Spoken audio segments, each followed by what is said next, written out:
Australia cricket team బౌలింగ్లో ఒకప్పుడు వాళ్ళంతా తోపు, బ్యాటింగ్లో వాళ్ళు తురుంఖాండ్లు.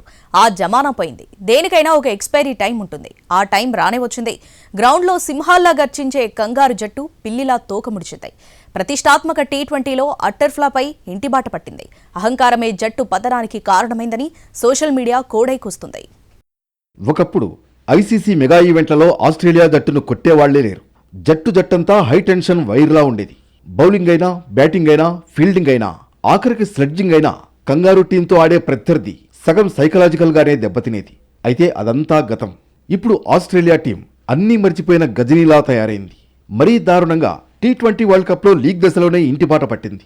2 పరాజయాలతో సూపర్ 8 ఛాన్స్ను వేరే జట్ల ఫలితంపై ఆధారపడాల్సిన దుస్థితిలో పడి చివరికి ఇంటిబాట పట్టింది.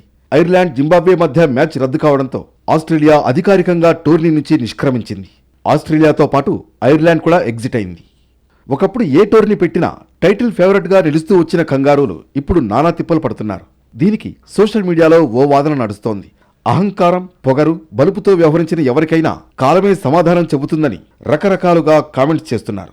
ప్రపంచ కప్ గెలిస్తే ఆ ట్రోఫీని ఎంత గౌరవంగా చూడాలి.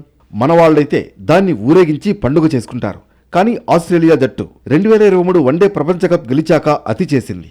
మిచెల్ మార్ష్ ఏకంగా ప్రపంచ కప్ మీద కాళ్లు పెట్టి ఫోటోకు ఫోజిచ్చాడు. అదేంటని అడిగితే తిక్క సమాధానం ఏదో ఇచ్చాడు. ఆ అహంకారమే పతనానికి కారణమైందని, పొగరంతా అణిగిందని సోషల్ మీడియాలో పోస్టులు కనిపిస్తున్నాయి. టోర్నీ నుంచి ఆ జట్టు నిష్క్రమించాక పోస్టులు రీపోస్టులు అవుతున్నాయి.